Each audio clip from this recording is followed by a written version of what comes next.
LGBTIQ queer theory. Lesbian and gay literary theory emerged as a distinct field only by the 1990s with the publication of Lesbian and Gay Studies Reader in 1993 by Henry Abelov and others. Actually, feminism at the course of time marginalized and ignored lesbianism. So, the conflict between heterosexual feminists and lesbians opened up. Thus, lesbian feminism existed.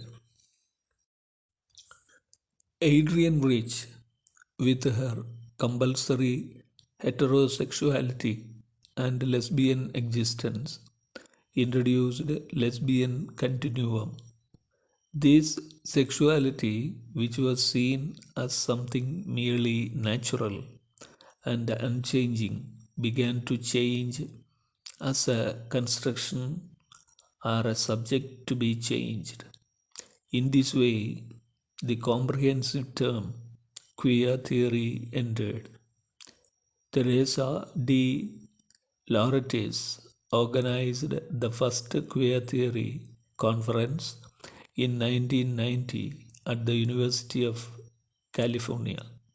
Queer theory is broadly associated with the study and theorization of gender and sexual practices that exist outside heterosexuality and which challenge the notion that heterosexual desire is normal.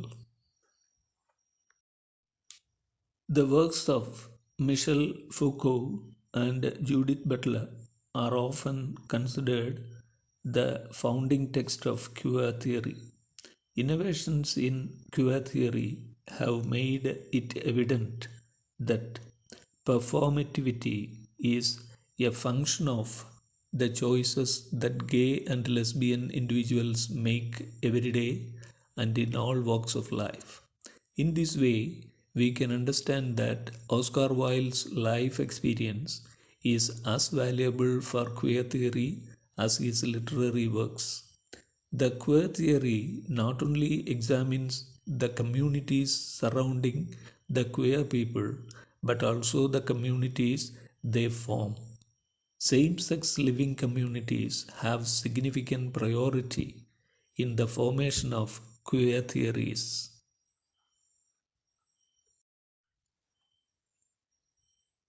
Deconstructing the binary opposition of post structuralism to influenced queer theory.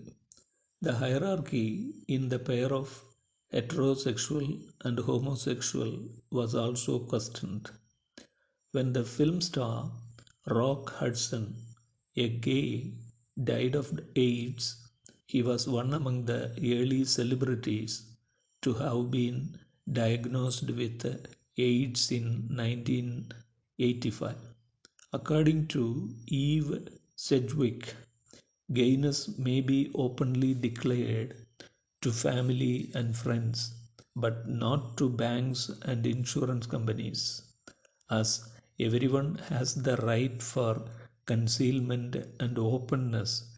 Here, both heterosexual and homosexual do not have any fixed essences. So, the postmodernist concept of identity should be availed to them.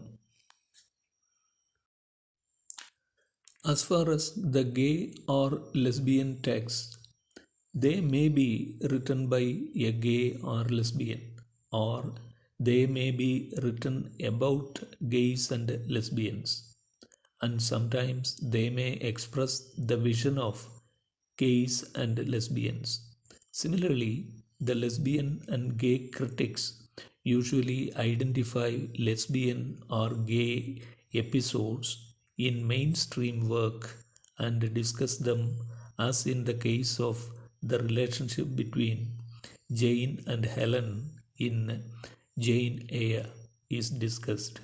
Some other critics expose homophobia of mainstream literature and criticism, where homosexual aspects are ignored purposefully, as it happened to the love lyrics of W.H.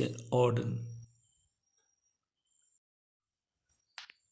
Some even set up or extended metaphorical sense of lesbian and gay in their critical analysis, so that it connotes a moment of crossing a boundary. Actually, such moments mirror the self identification as lesbian or gay that establish certain norms and boundaries.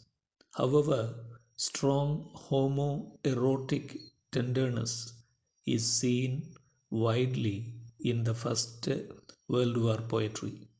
Mark Lilly points out that a frequent motif in the poems is to see same sex love as superior to men's love for women.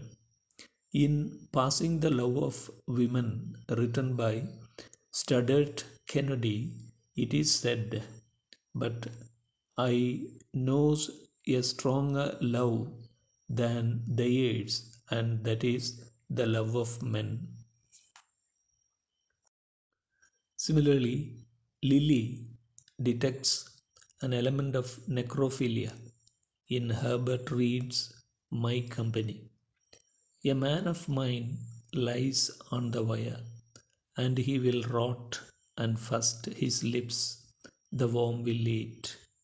It is not thus I would have him kissed, but with the warm, passionate lips of his comrade here.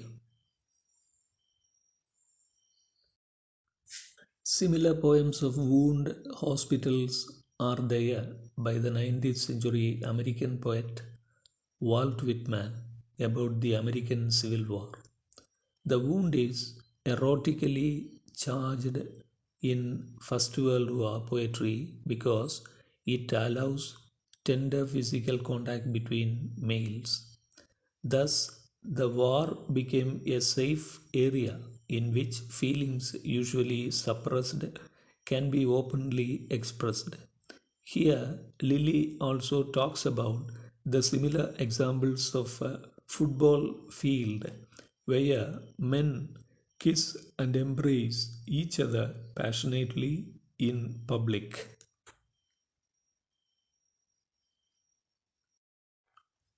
It is said the army itself exploited these feelings at the start of war with the setting up of Paul's regiments, in which large number of men from the same district enlisted and served in units together.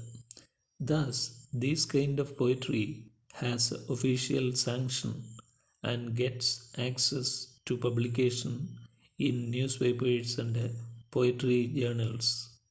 The continuum of feelings expressed in this poetry tends ultimately to deconstruct the notion of gayness as a distinct one with a separate identity.